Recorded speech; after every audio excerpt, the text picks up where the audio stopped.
Hey, how's it going?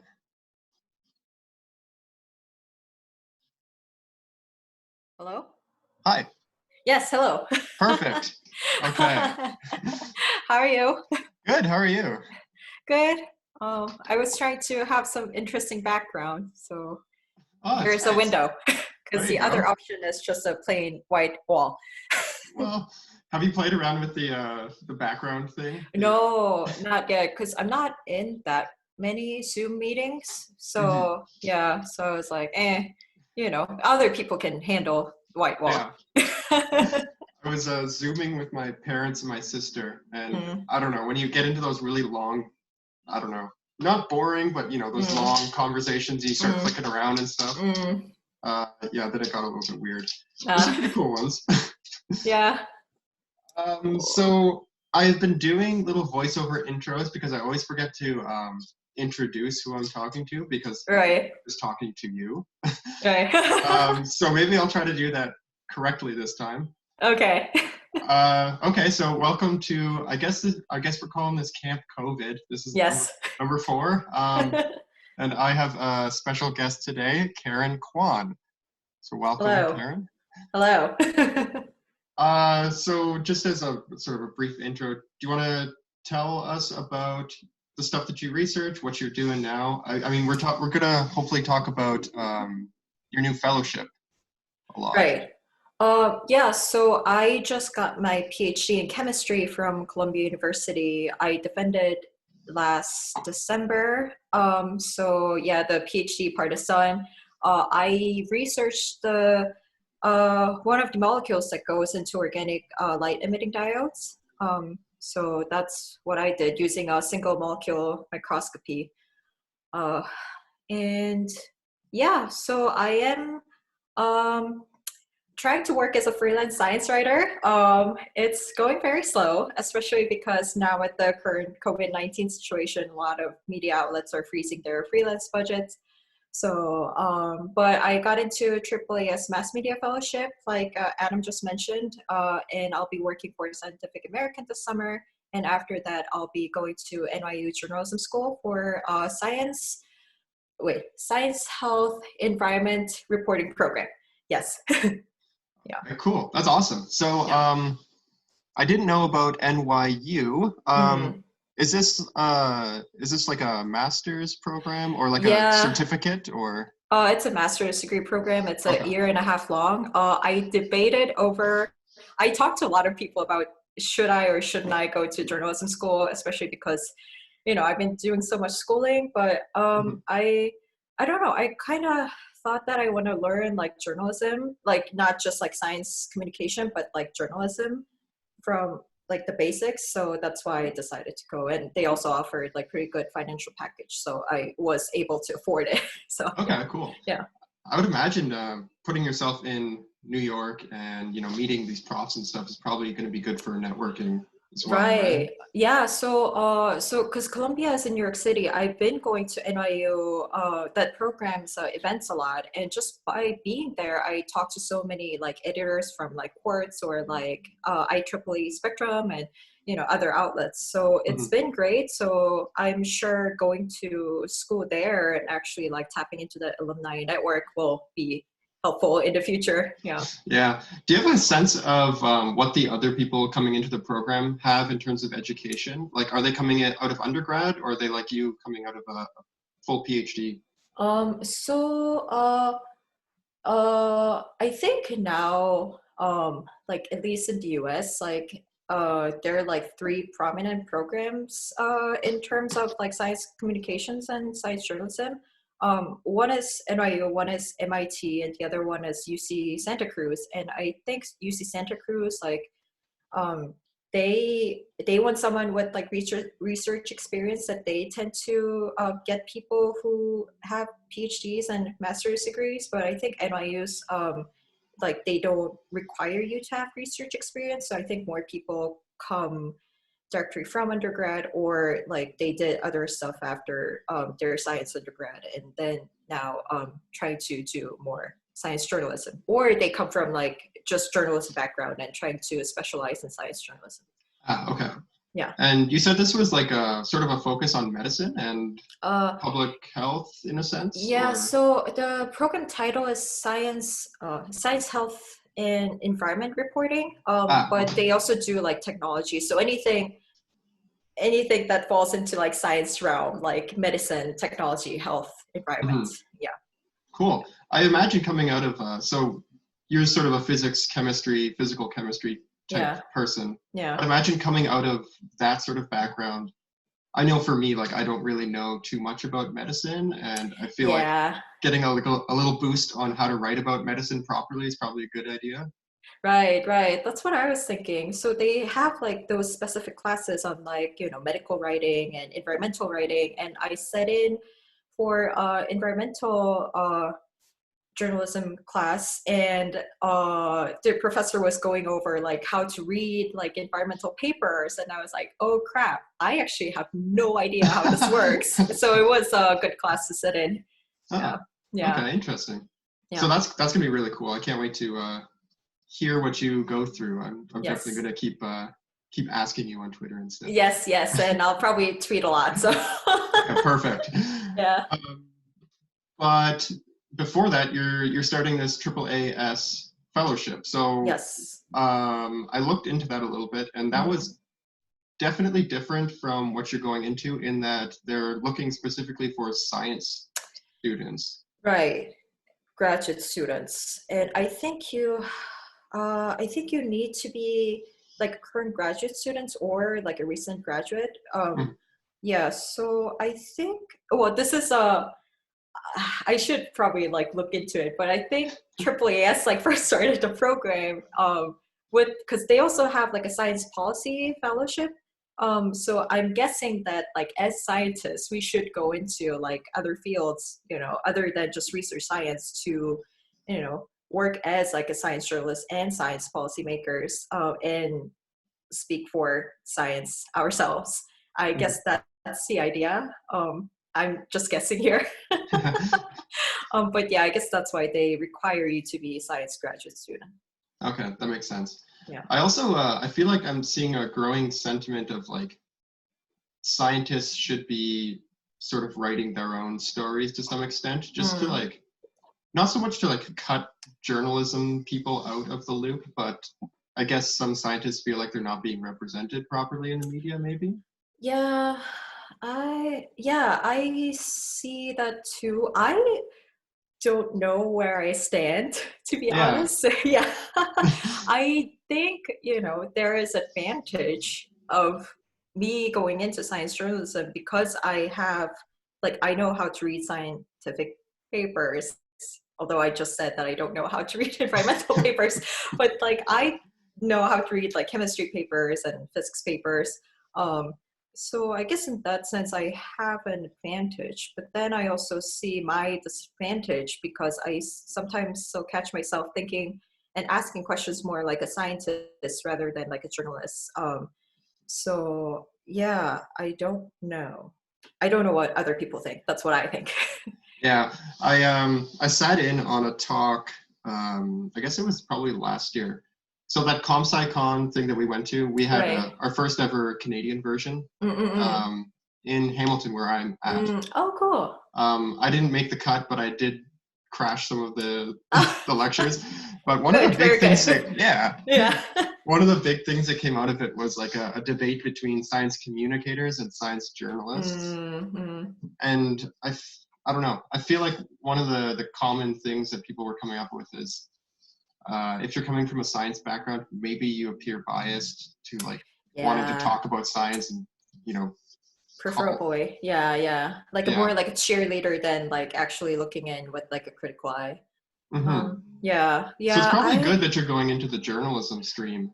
yeah, that's what I was thinking. So like I don't know about you, but my motivation of going into like a science journalism was because I like when I was in academia, I saw so many like injustice, especially coming from like an Asian woman living in so like that was my motivation going to science journalism. I just got like a sick of like sciences like cuddling of prominent male scientists or bullies and whatnot. So Yeah, so get the I definitely want to be more critical of science going into science journalism. That's why I chose science journalism instead of like just broad science communication.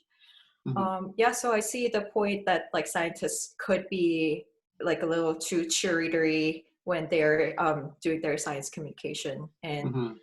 yeah, um, yeah, it's a hard line, especially because, like the so like like the outside of the bubble, I see a lot of misinformation and like mistrust in science going around. So I get that why scientists want to be more of an advocate for science, but yeah, it's a hard line. Yeah. Yeah. I guess on the other hand, coming from the science background, you probably have a more critical eye for, misrepresenting things, and maybe you'll be in the position to like give science the tough love it needs to like Yeah. show the public that we're not all biased towards science, that we can actually be critical or something. Right. Right. Yeah, that's what I'm hoping for. Hmm. Yeah. Yeah. Okay, so back to the AAAS, you're going to be starting with Scientific American, which sounds like probably the best placement one could imagine. Well, there were other good uh, outlets that I could choose from, but I don't know. Well, I'm based in New York City, and Scientific American is based in New York City, so that kind of that was good that I didn't have to like move to a different place. Hmm. Some of the fellows are placed in more like traditional newspapers, and I think that would be really cool too, because then you'll actually get to see what like a general newsroom operate, like covering that city specifically, with the science background.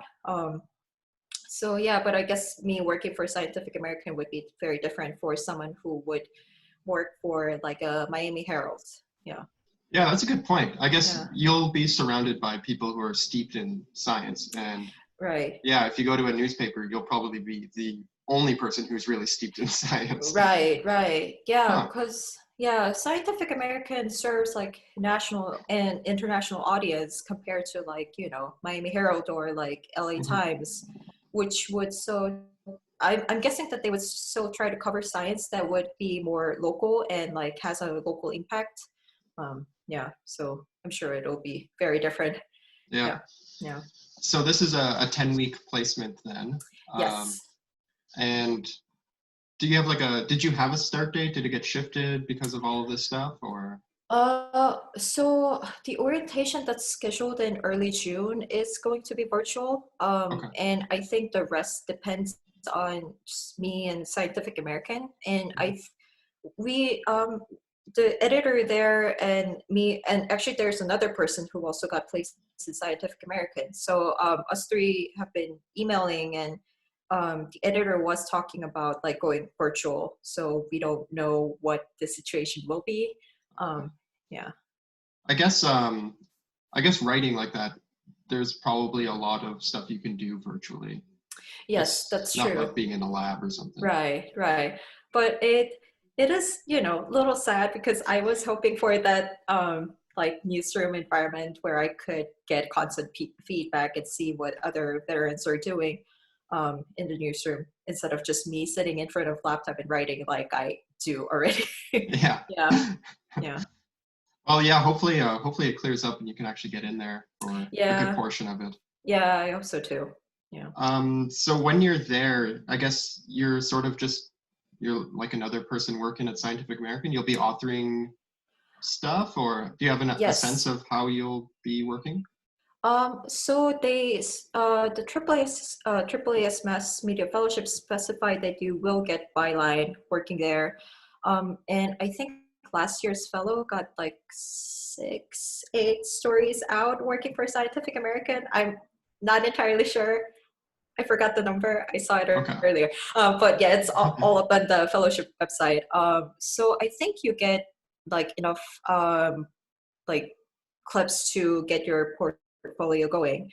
And actually, when I tweeted my placement out, the one of the editors of Scientific American messaged me on Twitter asking if I would be interested in like working on the podcast side.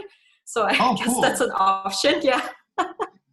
Honestly, like I haven't given much thought because I've been doing just like writing and I haven't like dealt with podcasting before, but I think it would be cool. So I told him that I'll think about it before I start and let him know.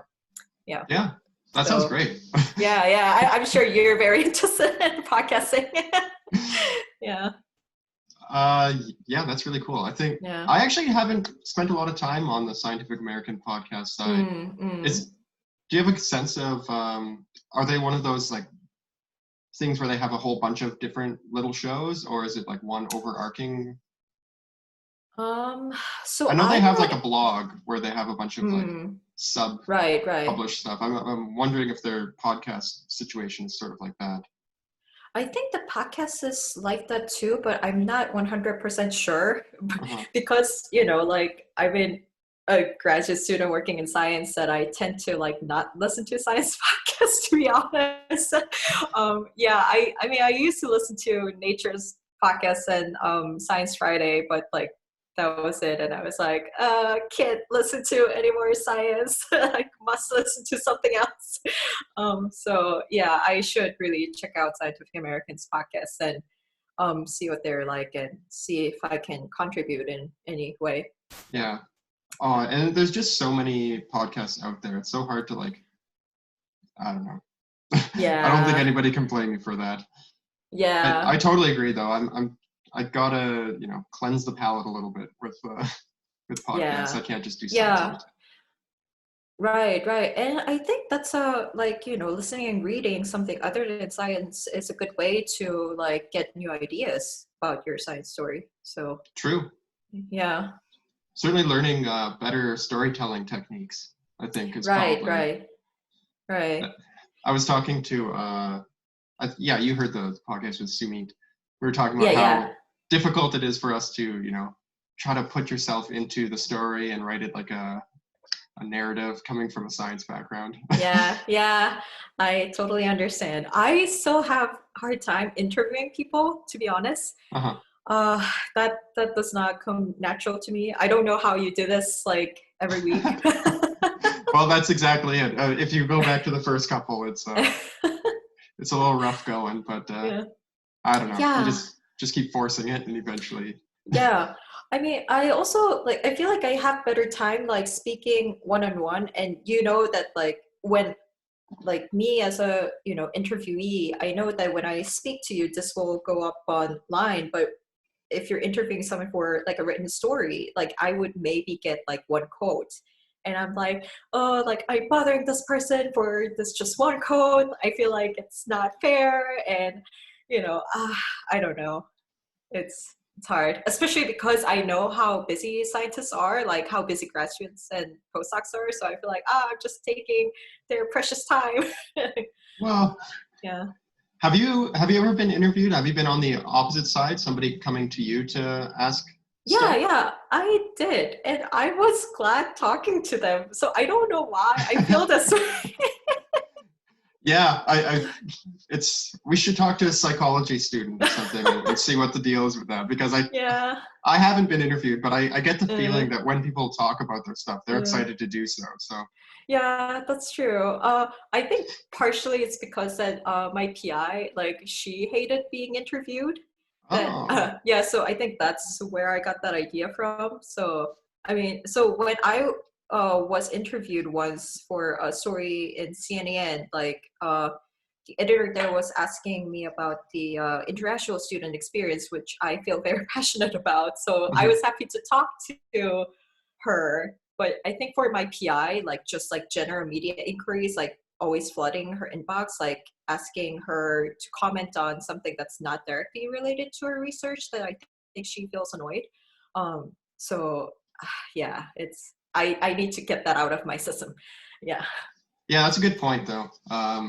If it's something that you're very passionate about, you're Mm. definitely going to be more interested and happy to talk about it. Right. And if Right. it's just like, helping somebody with their own, I don't know, Right. article that they're writing, it's like, okay, well, I'll do it, but Right. So yeah, like my so my research was on like organic light emitting diodes, but like my lab that I used to work in does like cancer cell research and like super cool liquid. Like it's a broad spectrum, but still like, there is a limit. But Hmm. my PI would get like media inquiries about just like random chemistry that she's not really involved in.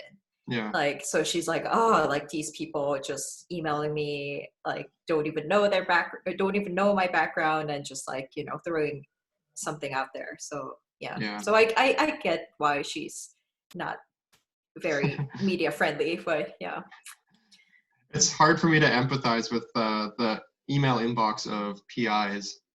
Like mine gets filled up for sure, but Yeah. theirs, I just can't even imagine. Yeah, yeah, yeah. Cool. So actually, this is going to be a little bit more self-serving, but I'm curious about your application and the application process. What went into that? The AAAS fellowship. Yeah, yeah. So so I first learned about the fellowship in 2017, I think. So pretty early on. And ever since I found out what it was, I was interested. So I kind of like built my portfolio and Okay. resume to apply for the fellowship. So uh, like I realized that I don't have that many like outreach activities, so I did some like outreach activities that would. Oh, this is gonna sound so bad, but it's just that like I'm not super interested in like education side of like science communication, to be honest. Like Yeah. yeah, so I definitely was lacking in that. So that's something that I did, and I try to get like as many things published so that I could use those as like a writing sample when I was Mhm. applying for a fellowship. And I think, yeah, I think I had the hardest time writing the news article though, because if you look at the application material list, it has to be based on a study that was within 6 months of publication. So it had to be, is it for 2020 January 1st deadline, the study had to be published between 2019 July, and Mhm. to like that 6 months period. So like it had to be fresh news story, and I was preparing for my defense during the period. Okay. So so like just finding the article, like interviewing the authors of the article and writing a news story and getting feedback on it from other people was still like time crunching. So I actually didn't end up getting like a outside comment for my news story. You know how like you have to have like outside news source to like comment on the study. I didn't get that because no one returned my email in time. Right. So Okay. yeah, so that was a little hard. But yeah, other things like I don't know, I knew ever since I learned that science writing was a viable career, I've been interested. So I just try to get like as much like clips out there so that I could use as like a portfolio Mhm. in the like AAAS application, and also like other internship applications. Okay. Yeah. As far as getting your writing out there, I know that you have written and seem to continue are still writing with Massive. Any other places that you've been sending stuff leading up to? Oh, so yeah, Massive is a new thing. But Okay. I started writing for outside publications through my professional society, American Chemical Society. So they have, because it's such a big, I think it's the biggest science society in the world actually.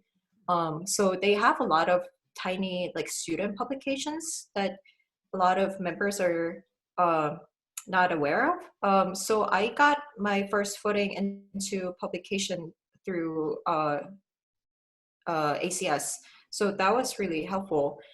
Um, and other places, I mean, you and I also work for SoftBite, so Yep, that's right. yeah, Yep. so that's been really helpful actually, because I don't know about other people, but my experience was that a lot of like student publications and like publications that seemed more accessible to me were willing to take my writing on like experience as scientist rather than the science itself. Um, so I didn't have enough like clips that cover just like a science and not like a, like me being a woman scientist or me being international scientist. So soft bites definitely provided an outlet for me to write about just like a science, which was good.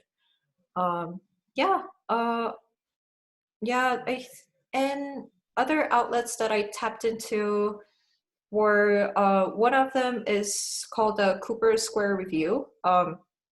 It's actually NYU's like a project that they're doing because they offer a science writing workshop for their scientists every year, and they let those people publish somewhere, and they made this website called Cooper Square Review so that they could put out their writings, and they accept pitches from outside writers as well. So I published like a book review through them, and yeah, also like a new outlet called Sister.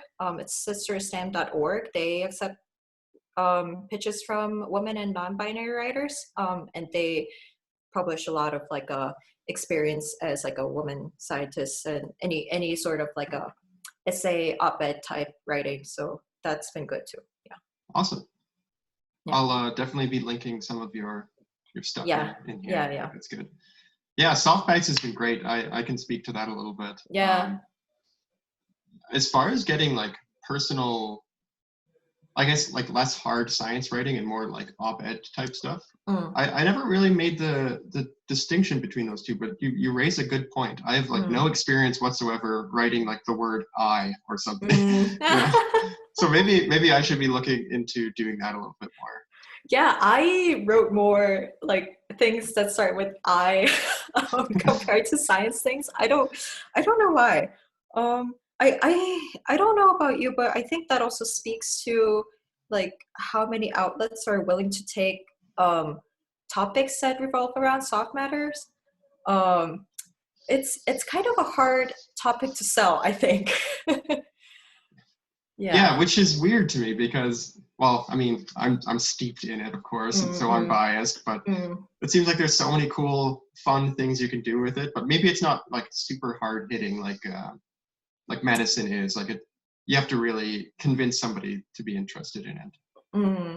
Yeah, because I was talking to someone, I can't remember, one of my friends about this, and she was saying, oh, like, like with medicine or like neuroscience or even like space, like you look at the sky and there are stars and you have bodies, so you know, and you have brains. So like neuroscience and medicine and all those things come natural to more people compared to like my polymer dynamics story.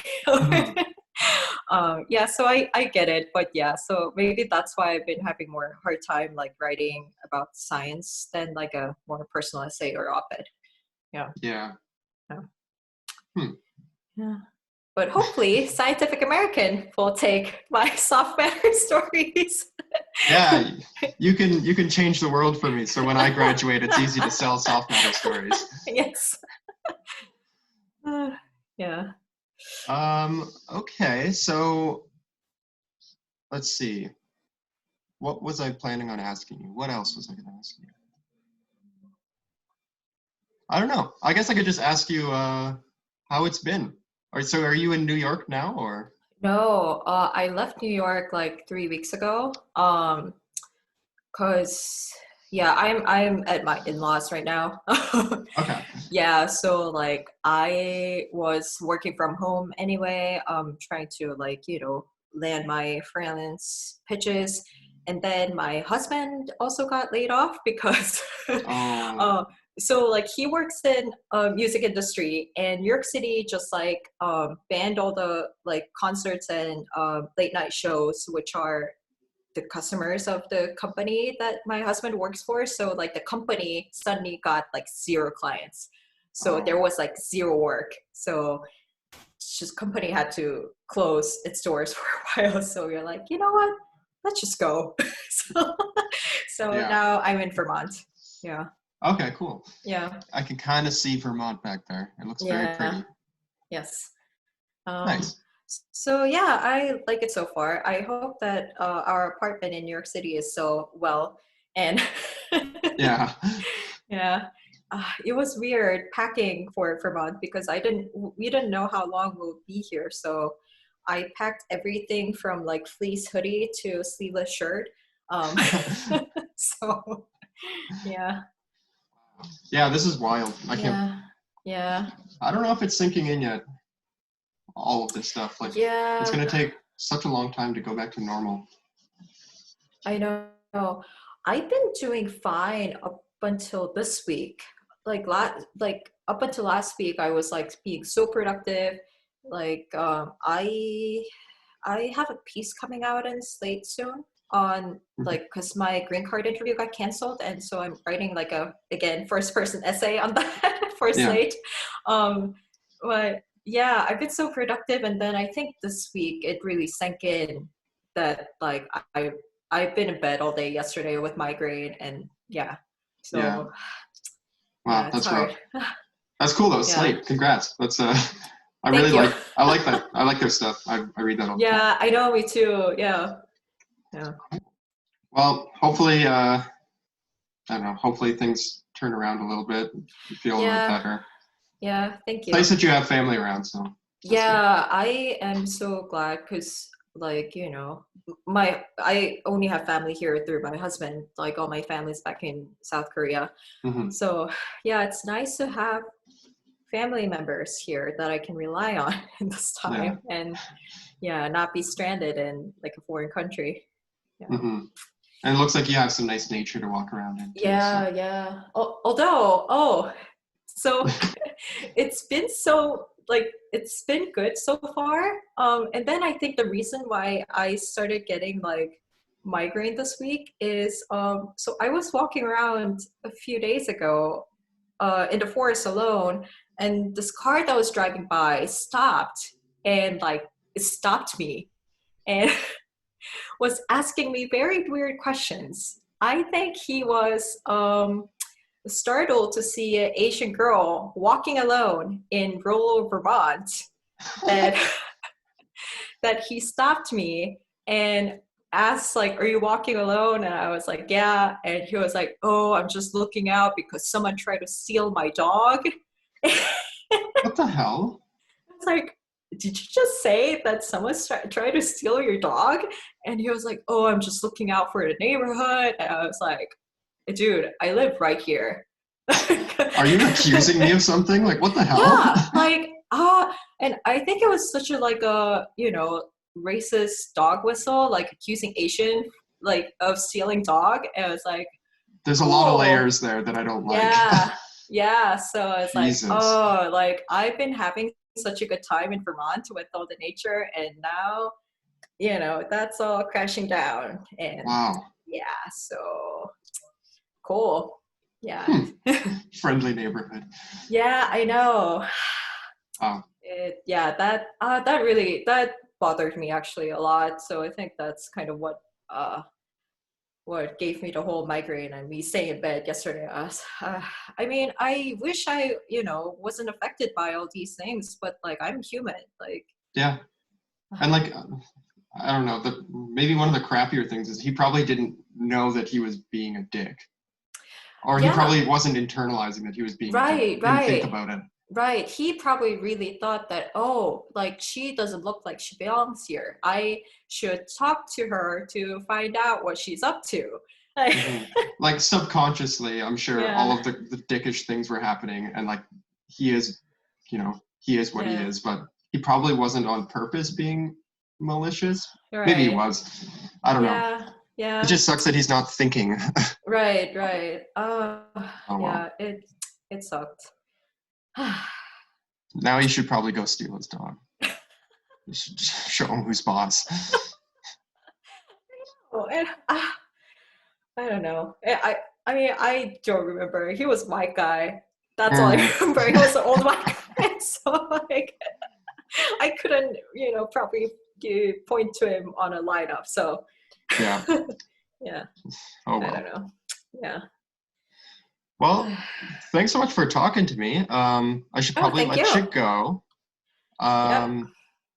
Yeah, I'll definitely be keeping in touch and following your Yes. bylines as they come out. I'm excited to see all the stuff you get Hey, up thank to. you. Yeah. Yeah, like I said on Twitter, yeah, it's been nice like listening to you talk to like other people that I know. I was like, oh, that's nice.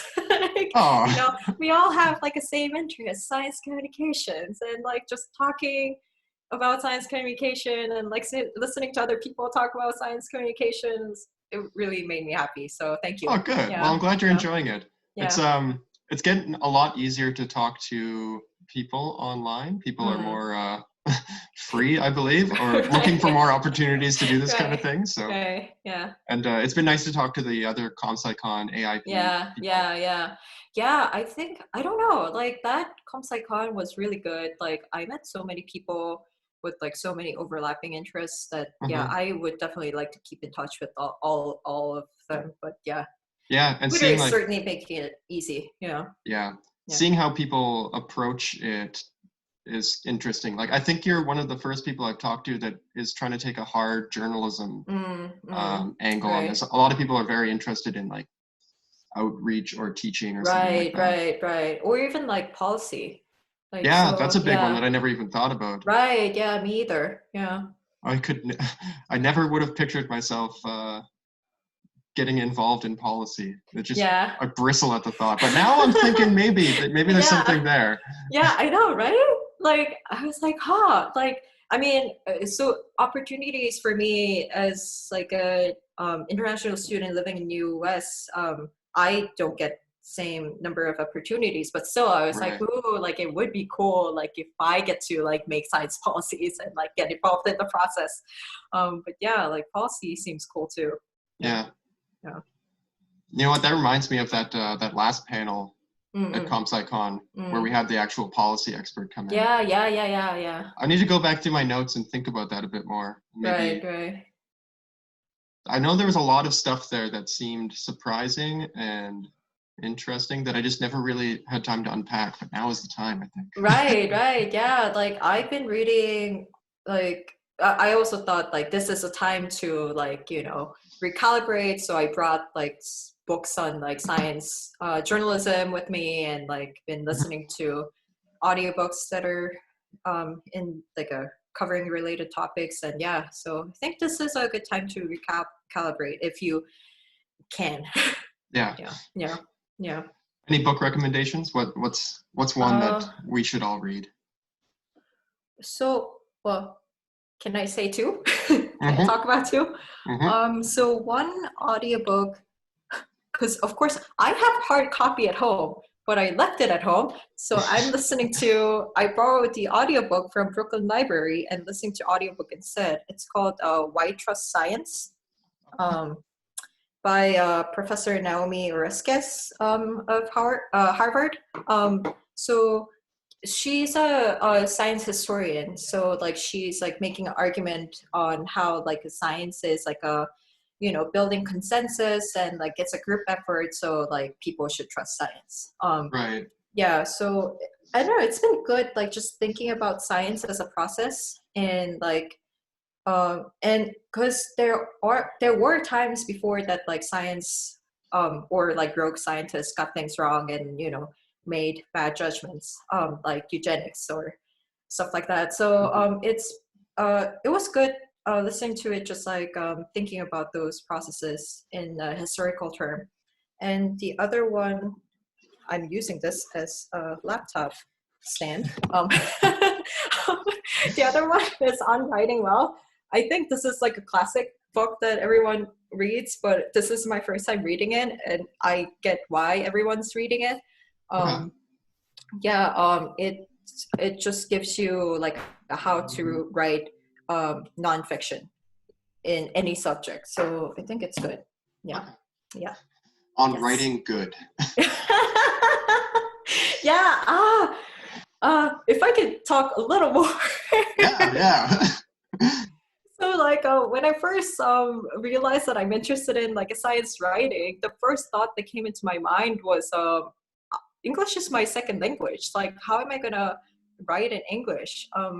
And yeah, I realized that I just need to like, like what I'm writing about is more important than like the grammatical errors that I'm gonna make. Like editors can fix that, and like I'll get better as I write. So like, but still, like getting over that fear initially was hard as someone who speaks English as a second language. But yeah, so I'm trying to like read more books on like how to write well.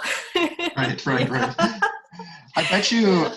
I bet you're going to come out of it, if not already, with just like way more skill than native English speakers. Because I think that's something that a lot of people don't Mm. really take a lot of time to think about.